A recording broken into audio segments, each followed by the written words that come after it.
Thank you, everyone, for joining us. We'll give it a few more minutes just to see if other people are going to be here as well. Hi, Alex. Hi, Rashmir.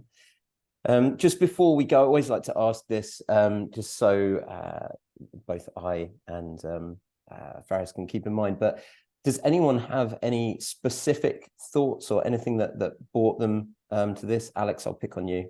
Sorry, I know I always do this, but Alex, anything in particular that you came here wanting to get from today? I generally find that I learn something, and like the interaction with people keeps me sane. I'm not feeling like I'm working from home entirely, so I'm probably the worst person to ask for ask for tips at the moment. For the specifics, no, that's fine. Next? That's fine. How about anyone else there? Is there anything in particular that you've signed up for? Anything in particular you're interested to hear about or looking to hear about, or just general interest? For me, it's more general. Like just, I mean, I think we're all looking for tips and tricks. There's so much going on right now that joining one of these, Barry, can be kind of quite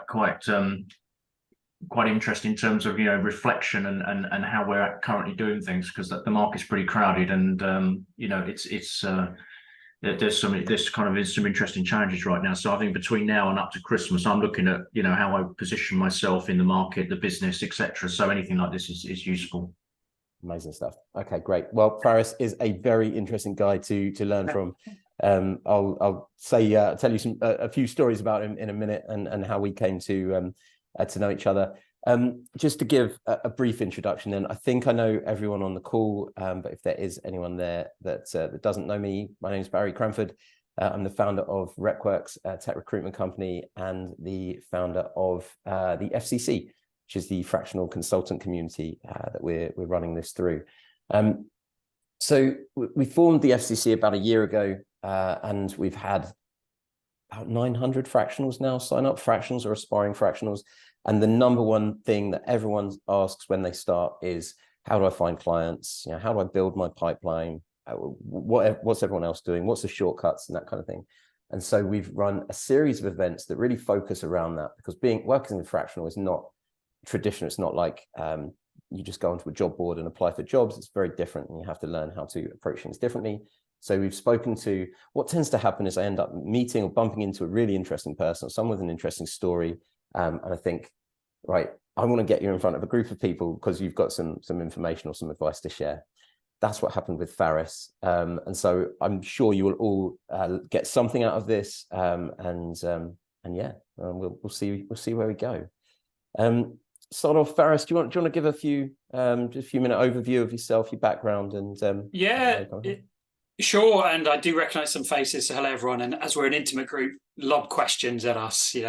Barry's not the only one who can interview me, and I'm not the only person who's got a point of view on this, right?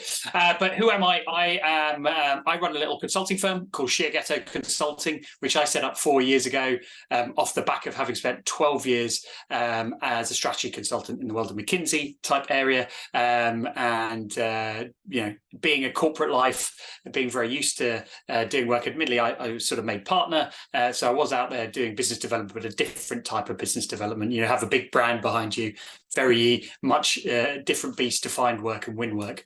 So 12 years as a strategy consultant. Before that, I worked for Centrica in their corporate strategy team. So I came from the world of energy. And a long time before that, I was a school teacher, used to teach maths and economics around the world, came back to the UK, and I've taught in some exotic places, including El Salvador and Nepal, but by far and away the worst was Tottenham. So I can tell you lots of stories about that. Yeah, I'm sure we'll dive into what my company does, but it's basically bringing emotional intelligence to strategy is what we do. And everything I teach clients, I use to build my own business. So I'm sure we'll dive into the intricacies of that. So rather than do a sales pitch at you, I'll just do it by stealth and you won't even realise. Brilliant. Thanks, Faris. Okay, so Faris first came into my world. So some of you, I think, on this call are mentors with NatWest, the NatWest Accelerator. So I was invited as one of the mentors to a pitch day where they basically just line up people 10 at a time, and they have to give a 30 or 60-second pitch about business, what they're doing, and that kind of thing. A bunch of different people in the room. Really interesting. Faris's was the pitch that I remembered, like was the one that stood out by a mile, I would say. I don't know, was anyone else at that day, by the way? Was anyone else going? No. But Faris's was the one I was like, that's an interesting guy. So that was my first time I came across him. And he stood up, had a piece of wood, Shiageto, right? And he was like, does anyone know what this is? And within a few minutes, he'd thrown it over his shoulder and said, well, that's nothing to do with what I'm talking about. And he gave a pitch, very confident, and just one of those pitches that you just remember. And I sort of like, I just thought it made me think that night about my own business and what we do and how terrible I am at pitching. I don't think I'd be able to be memorable with 100 pitches. But yeah, that was the first thing. So for me, this session is called How to Stand Out.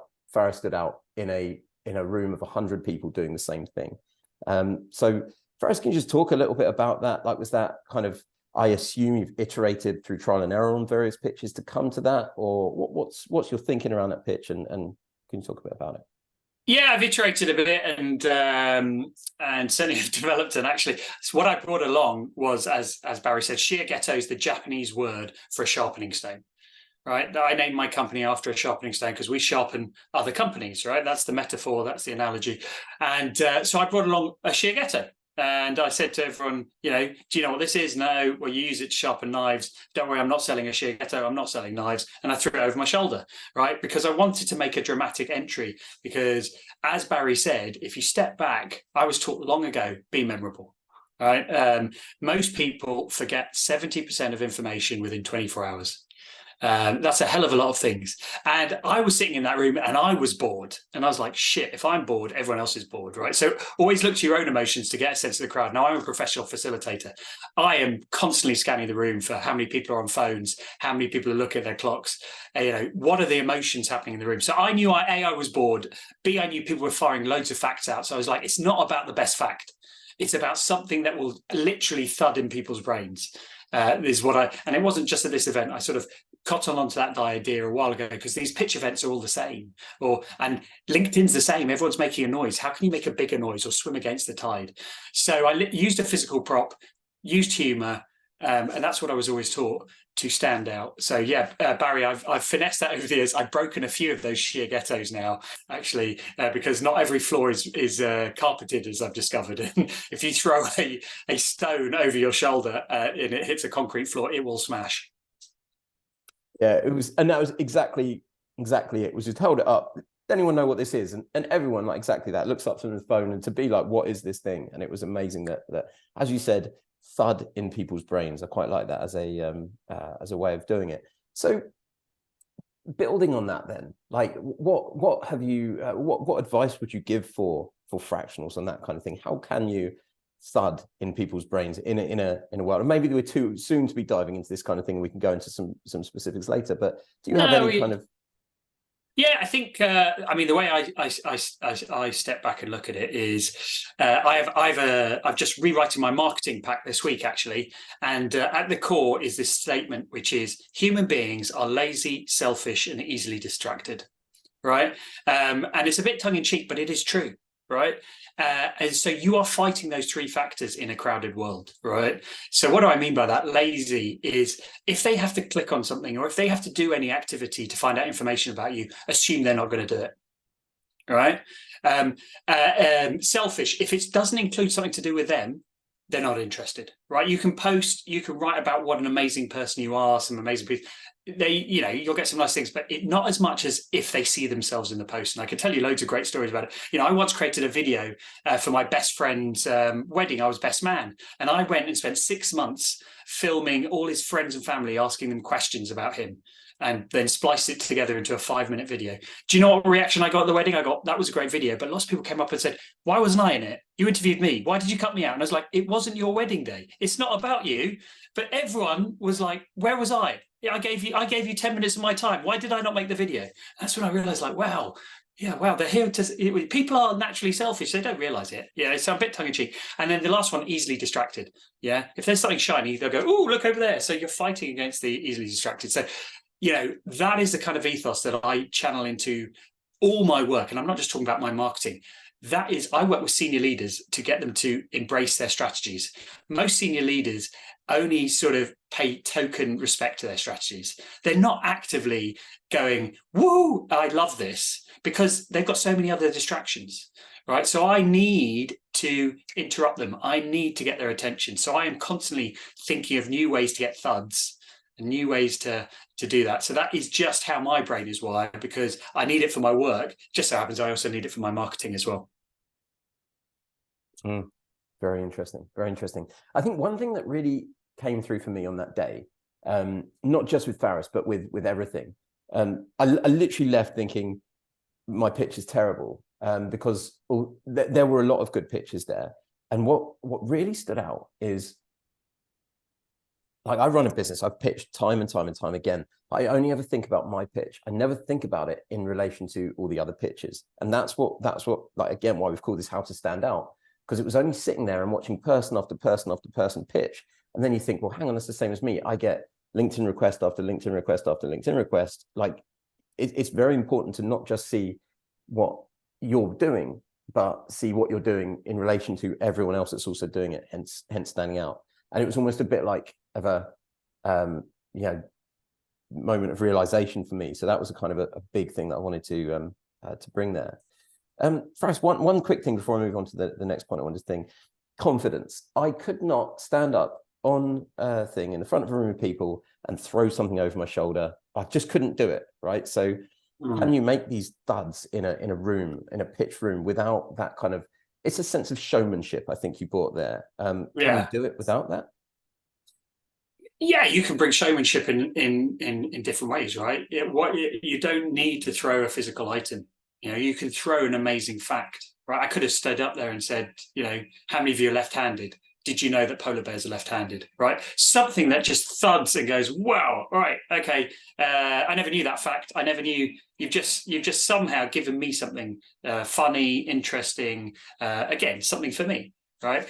But your confidence point, confidence doesn't just happen, is my thesis, right?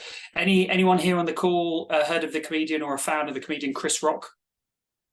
You can use emoji, yeah, you can raise your hands, right? There's a great DVD, I'll send you the link, where the show it opens up, Chris Rock is doing live stand-up from LA.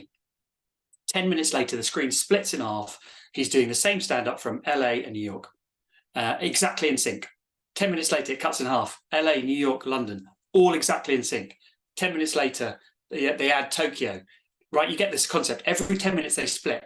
Chris is always in sync. Even the bits where he trips over his feet, he gets the words wrong. Right? How has he got there? He has rehearsed it so many times. He has come out the other side that it looks natural. It looks confident, but it is probably thousands of hours of practice. Now, the good news is that you don't need to go in a room and practice throwing a bar over your head 1,000 times. But what I am saying is just get out there, start practicing. Practice with your friends. Practice in a safe environment, right? It's those stories you're telling in the pub, right? Practice how you might open a pitch. Practice how you might do some things. There's a reason I do 2 podcasts a week. I jump on anything as a chance to just practice what I am talking about. So I didn't get to, when Barry saw me, he saw me in a moment in time, but that's 4 years of practice of having run my firm and come up with that idea, practiced it somewhere safe and expanded on it. And I still continue to adapt it today. Good stuff. Thanks, Faris. Before I move on to the next point I want to make, does anyone have any questions at all on this point?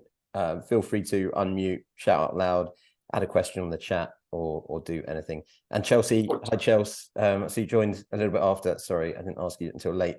If anyone puts anything on the chat, can you please interrupt me, because I will miss it. Yeah, no worries. And yeah, your questions can be, that's a load of bollocks, Faris, pardon my French. I know this has been recorded, Barry. You told me to be on my best behaviour. But there you go. I use some provocative language because that'll stand out. Okay, all right. I think so. No questions on this bit. So okay. So the next point, and this is the bit that really made me get in touch with Faris and get him onto this. Was, as I say, I've signed up to be this mentor for NatWest. Again, show of hands. Any other NatWest mentors here? NatWest Accelerator mentors? At least one. Okay. Faris is the first person that contacts me, and I was like, this is exciting. it works. Someone's actually reached out and said, hey, you're one of our mentors, or I see you're a mentor in the NatWest program. Would be great to get in touch. And I was like, perfect. And then since then, he has still been the only person to have reached out. I spoke to you, Faris, and you said, yeah, you wrote to quite a few mentors, I think, to ask them. But again, this is a guy that has signed up as one of, I don't know, I think 100 different founders that have gone on this program. He's the only founder that I actually have made a connection with. Hence, he's on this show. Hence, now you guys all know him. So clearly an approach that has led to boosting his network by at least, 10 people here. But yeah, Faris, what can you talk about with the accelerator program and why you did that? Yeah, so those who don't know the accelerator program, it's NatWest twice a year, pick 100 small businesses and say you have to go through an application process. We are going to support you for 6 months, give you sort of guidance on content, how to do your strategy, operations, marketing. So you get weekly lectures. Every other 2 weeks is the lecture. We're going to give you access to IT support. We're going to give you access to legal support. We're going to give you access to a bunch of mentors so you can get one-on-one sort of guidance. And we're going to give you some physical space if you want to come and work in our office. So it's a nice offer. And obviously, I think the ratio is 1 in 10 companies get accepted. So there's an element of competition as well. With the thinking that after 6 months, you will have accelerated and your business will be in a much better place. Funny enough, you can go on the program up to 3 times in a row. So if you've been on it once, you're automatically allowed to come back for the next cohort. So I signed up for it. I run a small business. I want to accelerate, but I was very open and honest with them. I'm here not for the content, because I often go into companies and teach on the same things. But I'm here for the network. I'm here for the accountability. And it's nice to be part of this community and to have been sort of accepted. So I had to do a pitch for that, actually. So it was something similar, but over a virtual thing. Part of it is the mentoring. So it's really funny. They sent us a booklet with the 40 mentors, the program. It's just like a 1-page profile on each. That I think they've written themselves. So I can dig out Barry's and embarrass him if you like. I think it said Barry is awesome. It may have been written by Barry's mum, actually. So there you go, bit of humour. I, being me, and this is how my mind is certainly evolved since running the company, got that and went, do you know what? These are 40 fantastic individuals, right? Who doing great things I could learn from, I could collaborate with, who knows, they could even end up being my clients. I could end up, maybe there's something down the line. I'm going to reach out to all 40. So I hunted them down, sent them a nice message, and ended up, I've probably met with 35 of them now. But I was very surprised as I did that, as Barry articulated, them to go, you're the only person from the program who's reached out to us. What's happened? I was like, well, A, I'm the weirdo who does that. But B, I think it's a classic case of it was just left to both parties to reach out. Right? I think it was maybe not explicit, but it was kind of, we were just literally sent the booklet of the mentors, and there was no sort of instructions around that. So that could be better. But therefore it leaves it to, hey, all the mentees are going, well, I'll wait for the mentor to contact me. And all the mentors are going, I'll wait for the mentees to go. And what happens? Lo and behold, nobody contacts each other. And I guess that's a great analogy for the business world. All the clients expect people to come and approach them. In fact, they're almost immune to that because they get bombarded by spam unless they really, really need something. But as a business owner, you can't just sit around waiting for your phone to ring. You can if you've got a big brand behind you, but if you don't, it's going to be a very quiet, week if you do that. So certainly my mindset since setting up my own business is reach out more often. Someone's just handed you a golden book, do something with it. Amazing. Okay, so and again, so we've run. Well, the accelerator thing, if people are not involved in accelerators and are practicing fractionals and are looking for work, is something we'd highly recommend. We've worked with a couple of different accelerators now, but I've interviewed so many fractionals. I think I've probably spoken to over 100 this year on how they've found work. And accelerators have come up time and time again through these mentorship opportunities, like companies like NatWest that want to bring people onto the program, introduce them to young junior developers, junior company founders, so that they can basically help them. And then what happens is that some of those relationships typically become paid relationships, usually over time. It usually involves a bit of pro bono work, but can lead to these proper paid work and long-term relationships. But what we found, so we ran an event on this where we were interviewing a bunch of people that had done this before, and we found that just getting through the door is not enough. And it's the same. What Faris highlights there has come from both sides. So some mentors within accelerators will know all the founders within the program, and other mentors will be, oh, it's strange, I signed up to that to be a mentor and I've not heard from anyone since. And again, it's the same kind of thing. And lots of founders, exactly that, like lots of founders now on that same program haven't yet connected with any mentors, but some have connected with all of them. So I think it's just this kind of standing out is there at every point. I think what you've done there twice, in the pitch day and then connecting just sort of highlights the benefits that can come from that. I mean, there's something, Alex, I see your question. I'm going to answer it in a minute. And others on the call. But just building on what you said, Barry, I still remember being at school back in the day when they used to wheel in the TV set and play a VHS. Right? I'm sure some of you remember that. And the teacher came in, and it was I think it was a science class. We were quite young, and we watched a BBC documentary on the greatest inventors of the 20th century. Right, people like Stephenson, who invented the locomotive. People like Alexander Graham Bell, who invented the telephone. Marconi invented the radio. And do you know what I learned during the show? None of them were engineers. None of them were a technical expert. They were all marketers who had taken somebody else's idea. Right, someone had developed something great, but was struggling to get anyone to give a shit about it. They had taken the idea and found a way to educate the masses. And so their names became linked to this thing. Right. And what you just talked about, Barry, there's a lot of great mentors out there. There's a lot of great technical experts, fractional CTOs, CFOs, whatever. But if nobody's ever heard of you, somebody else is going to get your glory. Right. So you might as well get your own glory. You might as well, if your brain's not wired that way, unfortunately, someone else at best, someone else is going to leverage your skills. At worst, nobody's ever going to hear of you. So that certainly was imprinted on an 11-year-old Faris's mind. Like, shit, am I going to have to be a marketer later in life? I don't like marketing. I'm a mathematician. I love solving problems. I studied maths and economics. That's what I used to teach as well. But I've learned, and that keeps popping back into my brain. I've learned to be a marketer as a result. Good stuff. Thanks, Faris. One quick thing. So from the other mentors that you've met on this, has any other introductions led to anything, any either podcast intros or something like that? Like, I'm just thinking I'd love to almost interview you 2 years down the line and say, those 35 people that you connected with or 40 people you reach out to, has business come off of that? Like, what do you think about that? So no business as yet. Because you're right, the sort of gestation period is usually a bit longer than that. But I've certainly had some fascinating conversations. I'd say let's say I've spoken to 35 of the 40. Probably about 25 have been nice chats, probably won't go anywhere. 5 have led to at least a follow-up conversation or a meeting in person, right? Because we want to explore a bit more. Could we do stuff together?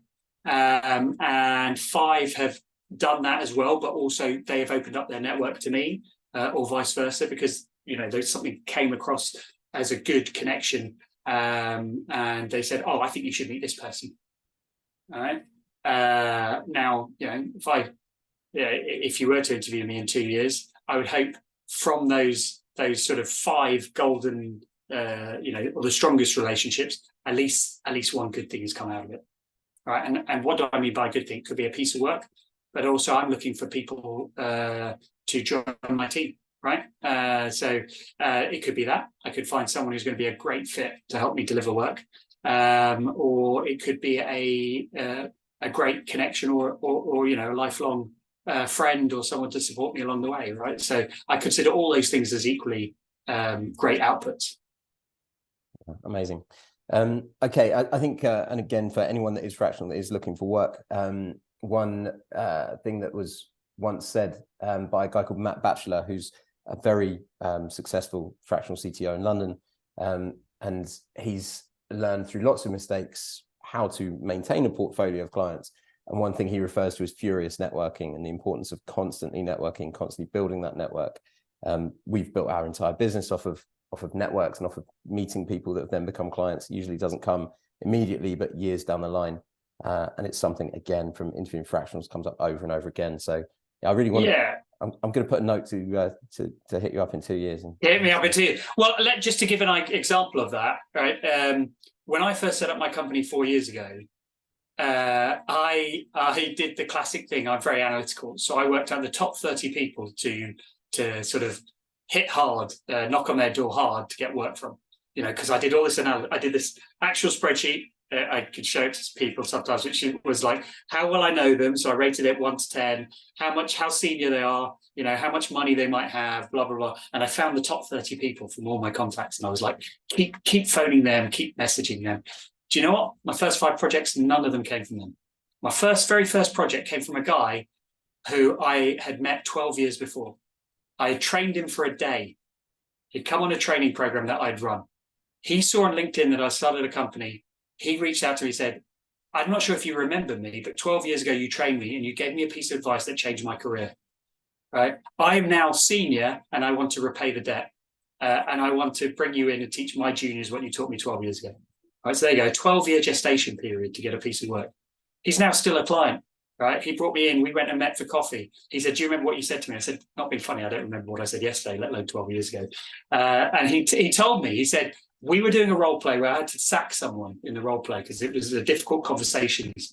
And I was struggling. And you just stopped me and went, Manuel, you've just got to deliver the punch and rip the Band-Aid off. Don't be a nice guy. Right? And he said, I did it. Right then, and every time I go in, every time I've gone to negotiate a salary, every time I've gone to have to give someone bad feedback, your voice is in my head for the last 12 years.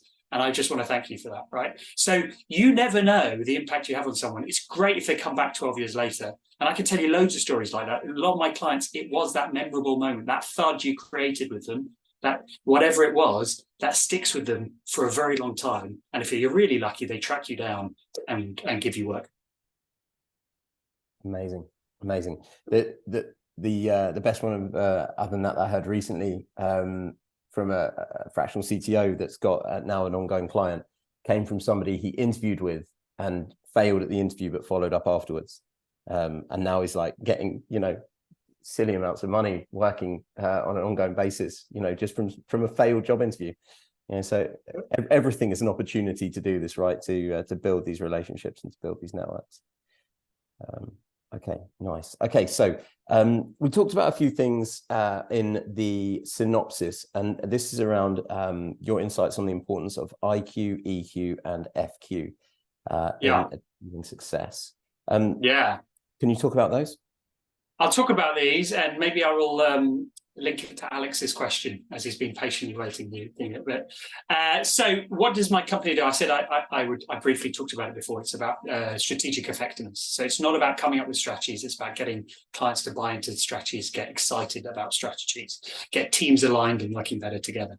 And the methodology we use is built around 3 pillars. If you want to be successful, you need to have IQ, right? EQ and FQ. Let me explain each of those. IQ, and this isn't like Mensa IQ, it's strategic IQ, which is, can you come up with the best idea? Whatever your vision, your goal is, right? Come up with loads of ideas, pick the best one. How do we get there? That's the IQ side. If you're not good there, we'll help you. We can enhance your creativity. We can stress test your ideas. That's what we do in that arena. The second one is EQ. A great idea is a great idea, just like we talked about those great inventors. But if you cannot take others on the journey with you, it just stays a piece of paper. So that's what EQ is about. It's about the ability to take others on the journey. It's about talking to people in the language they like to be talked to. It's about getting them engaged, making them feel like it's their idea. All right? How good are you at that? If you're not good at that, we help you there. And that's where we do a lot of training. That's where we actually get into teams and challenge biases. Like, why are you two not talking?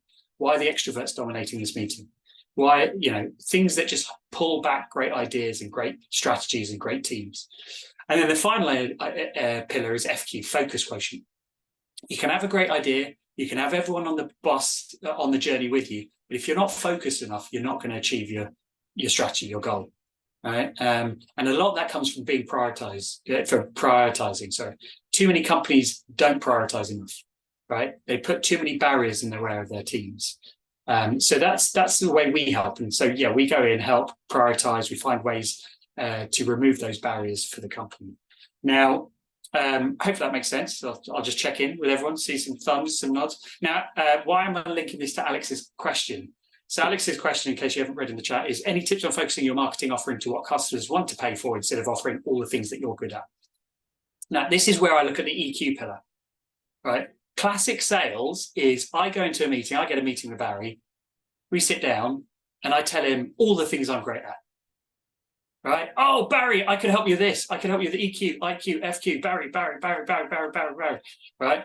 But what does EQ, what I teach people is EQ is all about the platinum rule. Right? Golden rule you might have been taught as a kid was treat others how you want to be treated. Even better rule, treat others how they want to be treated. Right? So don't talk about you. Talk about them. Right? So I switched about 3 years ago because Alex, I would go in offer. I don't talk about anything that I offer when I meet people. I listen to their problems. I then find a way of linking it to something that I do. Because I learned that if I just get out a book of Rolodex of things I could do, they get bored and they don't end up buying anything. But if I find that one thing, and people always tell you their problems, as long as you can establish some trust. Even people you've met the very first time, they will tell you something, they'll give a clue to it. It's about how you're listening. That's where good EQ is. Are you listening and can you flex to give them what they need? And it might be give them a product they need or a service they need, but it might just be give them a listening they need or talk to them in a language. Too many of us aren't listening for the clues from the other person. I spend 5 days, I run an influencing skills course, which teaches this for 5 days about flexing your style and the importance of getting that style fit correct.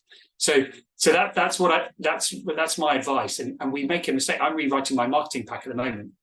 And as someone rightly pointed out, it is too much focused on what I want to get out, not what other people want to receive. And that slight change has already made it better. Thanks very much. That's very helpful. It's okay. Yeah, I learned the hard way. A lot of conversations that went nowhere. But I drank a lot of coffee. It's surprisingly how obvious it sounds and yet it's like, oh yeah, why aren't I doing that already? So yeah, thank you. It's the blood rush and we forget, and it's a bit like Barry's point earlier. We only think about our pitch. We don't think about the 99 other pitches that they may have sat through. So what are you missing is what I always say. Look at the bigger picture.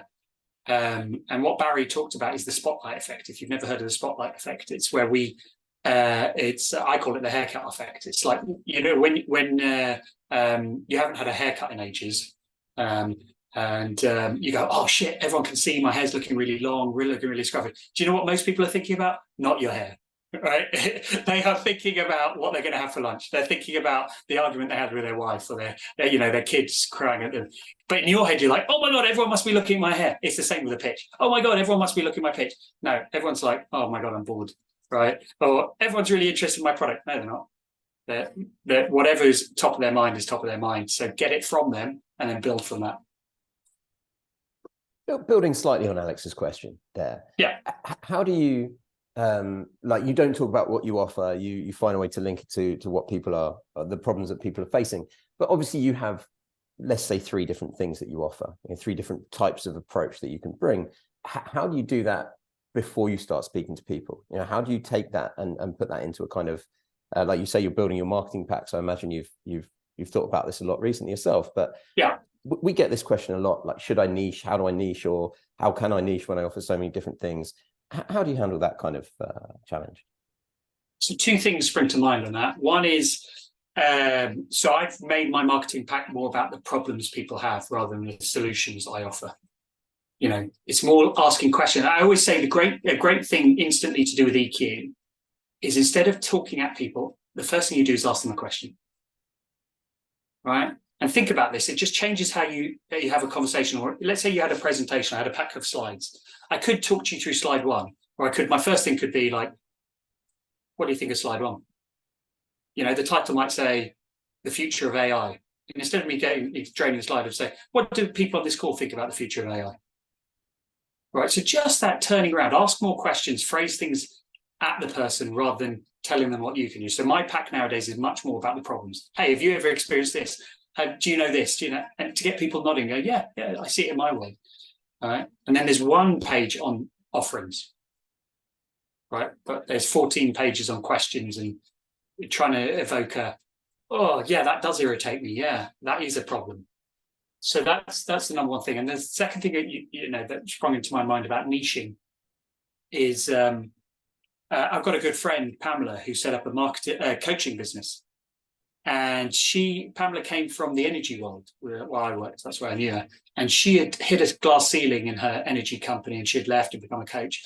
And for her first 2 years, she just advertised as a coach. And do you know what happened? She got very little work. Pamela then niched and advertised, changed all her marketing to say, I am the coach for female senior leaders who've hit a glass ceiling in energy companies. I will coach you to get through that ceiling because I've been there and I did it. You know what happened? Pamela's book diary began to fill out. And what was even more interesting, it began to fill out with everybody. She began coaching men. She began coaching people who worked in telecoms companies. She began coaching people in the public sector. But by niching, it allowed her to have a platform and be searchable and for people to get in. And it was such a beautiful lesson that we do need to niche in terms of how people associate us. But once you've got a strong relationship, you can then branch out.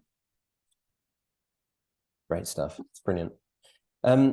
Okay, so if you're happy to, and if you're comfortable to, do you have any specific examples coming back to what you were saying before? IQ, EQ, FQ. You said if you're not good at that, we can help there. If you're not good at that, we can help there.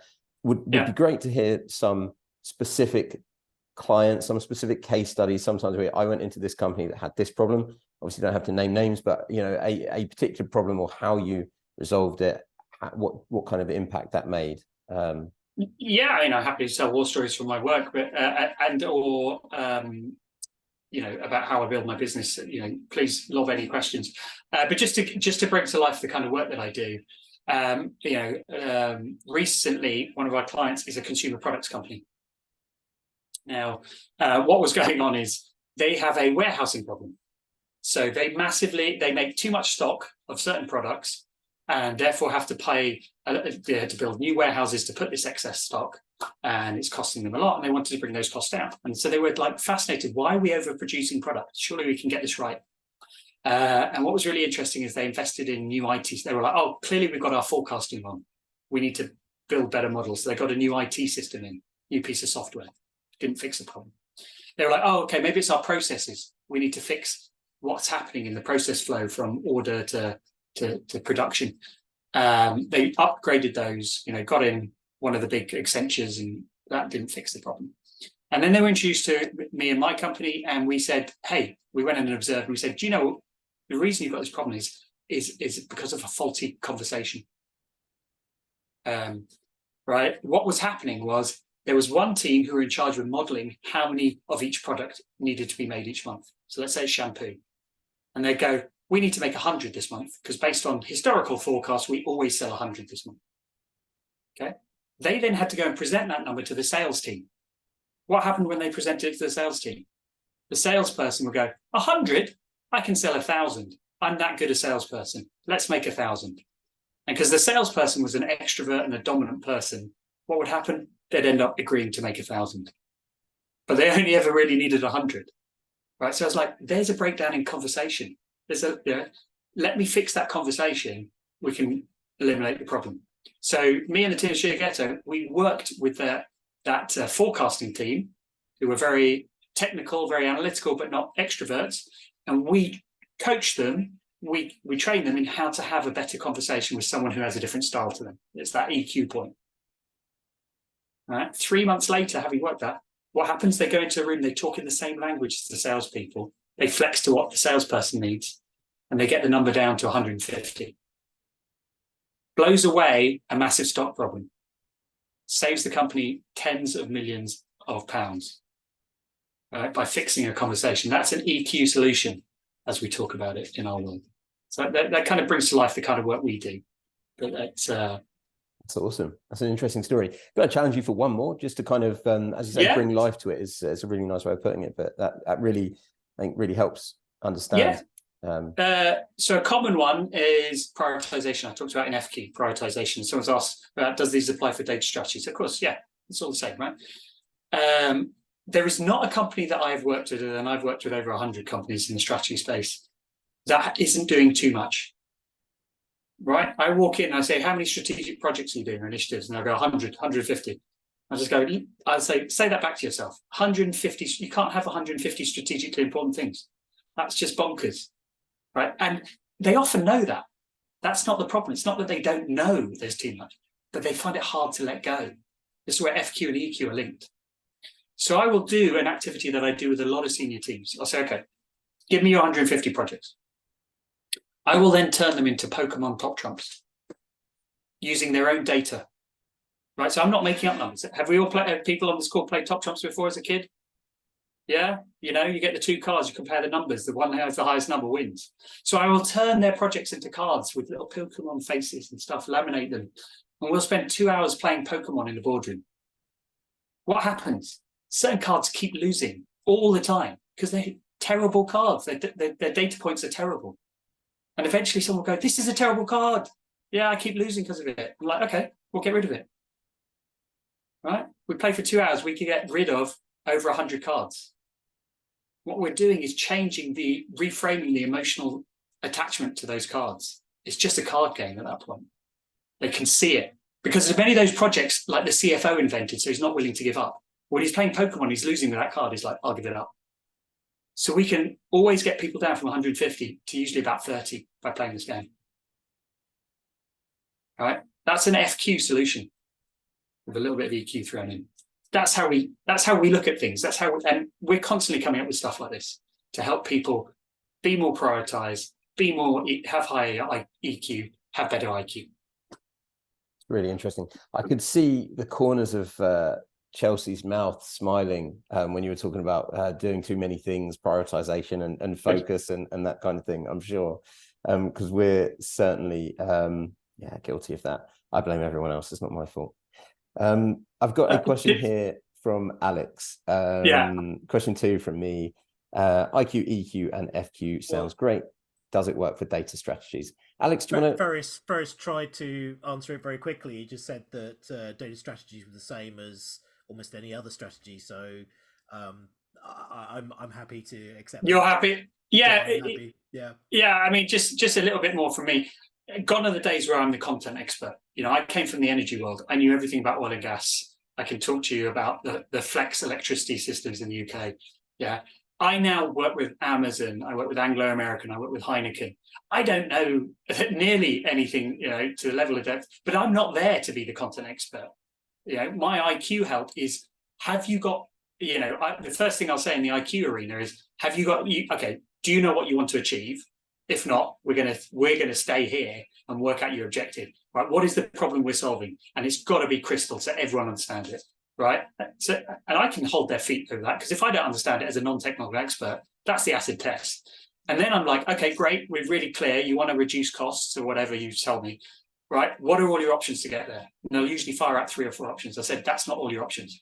Unless we have 50 plus options, we haven't done our job. And that's how I'm going to help you improve your IQ. Right. So you could do that with data. You could do it in the health industry. You could do it in the thing. Right. It's the same with EQ. I don't care what you're trying to get people to buy into. I'm going to teach you and how to sell that, whatever it is, even if it's tobacco. I've worked with tobacco companies, right? I might not morally agree with it, but I'm going to teach you how to, get more EQ into whatever you need people. And it's the same with FQ. Thanks very much. What you said was really struck home, because with data strategy, one of the first things I emphasize is that vision of where you're going to.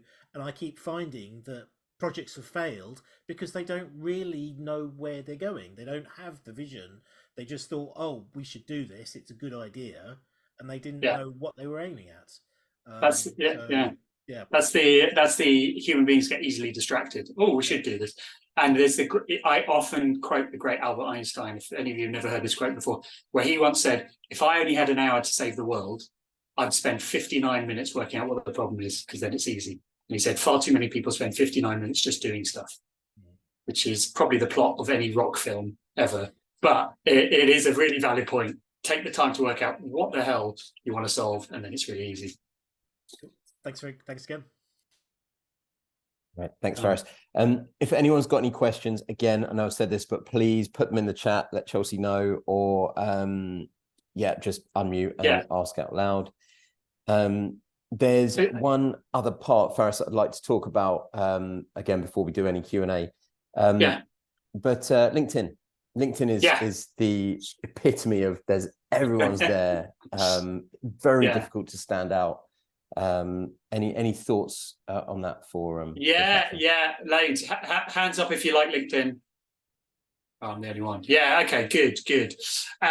LinkedIn for me is a godsend.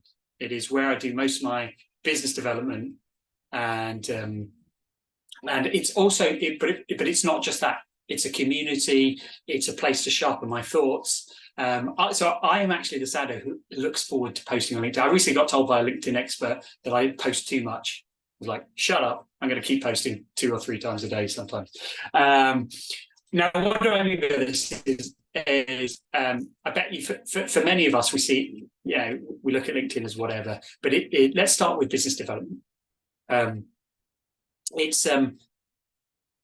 For me, I tried lots of different things in my first 18 months of running my company. Of what's the best way to get through to people, and the way I stumbled and perfected was LinkedIn. Now, how I use LinkedIn to find work is through the voice note function. If you don't know, LinkedIn has a voice note function, only available on the mobile app, not the desktop.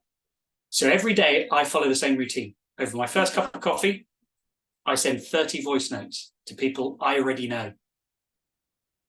Right? I've taken 3 years to perfect my voice note. But do you know what? It works. Because if I send 30 voice notes, 20 people will reply. And if 20 people reply, 10 will agree to meet me for coffee. And if I meet 10 for coffee, because that's all that the aim of the voice note is, it's not to sell anything. If I meet 10 people for coffee, I always find at least one piece of work by listening. And I just repeat that every day. Right? It's part of my daily process. I love it. Yeah. The hardest part for me is fitting in all the coffees. I get so many replies, right? And I somehow work that out. So it's great for that. But then what do I use LinkedIn for as a supplement is the chances of having a coffee with someone at just the right time that they want to buy is quite slim. So you need to, what I learned ages ago from consumer product companies is, Nick, everyone, if you want a voice note, you have to connect with me. So there you go. There's a way of me expanding the network. It's something I learned from consumer product companies, right? There are 3 A's to sales in consumer products. One is activation. People need to know your new product is available, i.e. you. The second is advocacy. They need to, when they could buy any option, they need to be an advocate of you. Now you can pay for advocacy, right? Or you can somehow get them to be fans of you. And the third one is availability. You've got to be available to deliver, or your product's got to be available when they want it. So it's maybe not so thing. So when it comes to the advocacy part, that's the second part of LinkedIn for me. That's why I post daily. I share my journey to stay in people's eye line and carry them with me on the journey with me. It's amazing how it works. People I meet for the coffee, they feel like they already know me or what I've been up to. I met a guy last week. I haven't seen him in 6 years. He knew everything I'd done since setting up my company. He reads every blog. He's like, oh, I love that story when you're like, it was a bit weird. I said to him, oh my God, it's like meeting your stalker. If I was, if I wasn't 6'2", I'd be really scared. But he was like, yeah, right. That for me is the real power of LinkedIn, staying in people's eye lines. As long as you, and this is where I switched to sharing my journey rather than sharing just dry content. All right. So that for me is how I use LinkedIn. There are other ways to use LinkedIn. You will find lots of LinkedIn gurus out there, but I find it really works for me. I've never done a voice note on LinkedIn. Didn't know you could do that. That's That's interesting. Ben said, "What's the content of your voice note?" You're gonna have to connect with me, Ben. And wait, just hope. Look, the only thing that it makes you stand out to other people is the relationship you already have with that person. So just make it short, make it warm, and find a connection between the two of them. Right? 3 simple rules.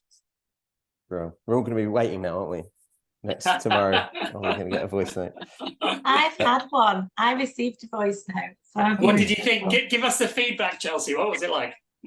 I loved it. I thought it was great. It was super warm and friendly. Sorry, my voice is gone. Super warm and friendly. So yeah, I have received one. Amazing. From Faris. The lucky one. Okay.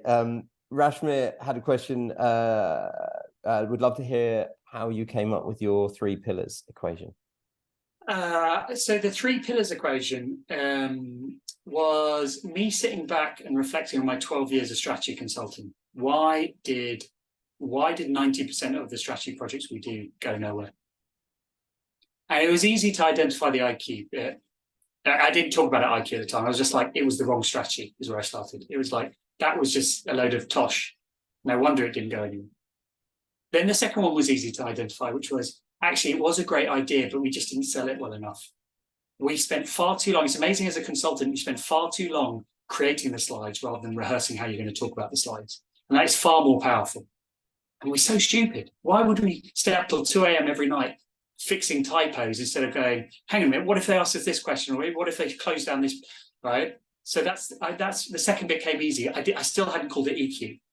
I was like, but it's still not that. It's still not that, because we've had great salespeople, we've had great ideas, but we've hit resistance of, I have a slide that was given in my first consulting project, which is called the 28 ways people say no without saying no. Right? And a lot of those were linked to, we're too busy at the moment. Right? That doesn't really fit in here. It's not really our style. Right? It'll work in another company, but it won't work here. And the more I thought about it, I was like, there's a third pillar here that stops great ideas, great strategies from taking flight. And I was like, it's around bandwidth, it's around this sort of thing. And I finally settled on the word focus, and then I Googled and I was like, I'm surprised there isn't any focus quotient. So I actually ended up trademarking focus quotient. And then I was like, hang on a minute, this is classic. I'm an ex-maths teacher. I love an equation. It's an IQ, it's an EQ, it's an FQ. They've got to multiply against each other. And here's a fun story. I trademarked that as well. And then I got involved in a legal battle with a big Belgian company who sent me a cease and desist. And they said, your equation is too much like the name of our company. Our company's called IQEQ. And it took 18 months and £20,000 of legal fees for me to win. And I can use the equation now for the next 10 years. So there you go. Don't give up if you have a great equation or if you've come up with great pillars. Love that. Okay, any other questions? We've got about 5 minutes left. Any other questions from any of the attendees? You're welcome, Alex. My other top tip is get a pillow with your logo on it. Yeah. Go for it, Nick. What next? So you've got yourself established. You've been going for 4 years. What do the next 4 years hold for you? Or indeed, to remain focused, what's the next year? The next year, I'm having loads of fun, right, Nick? I set this up as a bit of a Western luxury. I was bored in my current role. I was a partner in a consulting firm, which is a good job, so I could have just kept doing it. I was bored. I wasn't fulfilled. So I set this up to fulfill that. It definitely does that, and I enjoy it. So and it's just grown as a result, right? We now have 30 clients. I have a team of 6. So I can see is just continue that growth. For the next chapter of the journey for my company is I'm looking for a co-founder. Right? There's too much risk of me being at the center of everything. All the things I've talked to you about today involve me doing them. So having a co-founder to share that risk, share the journey is what I'm looking at in the next 18 months. And then that will bring a new dynamic to the business and allow us to do new things and we'll keep the fun going, is how I see it. So will I be doing this in 5 years? Yes. Will I be doing this in 20 years? I don't know, right? But that's certainly my vision of things. Brilliant. Thank you. Fantastic. You're welcome.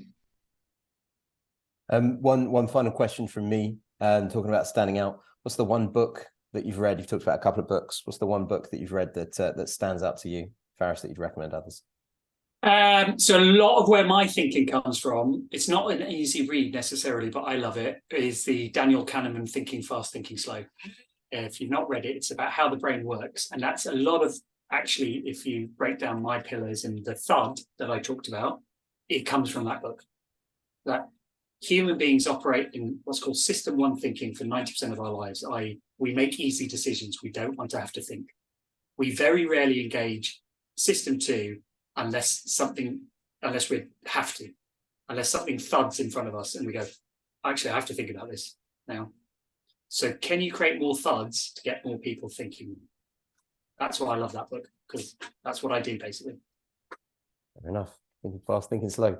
Brilliant. Well, thank you everyone for being here. Really appreciate it. Huge thanks, Faris. I can only hope that that this leads to loads of business somehow, or maybe in some way a co-founder. So obviously everyone, if you've got any co-founders in mind or you want to speak to Faris more, then please do. Highly recommend everyone connect with Faris on LinkedIn as well, especially if you want to get that voice note. But thank you very much, everyone. We will. Thank you. We'll see you. Thank you, Faris. Thanks, Barry. Faris, See you now. fantastic. Cheers. Bye-bye. Thank you all. Have a great afternoon. Thanks. Bye. Bye. Thank you.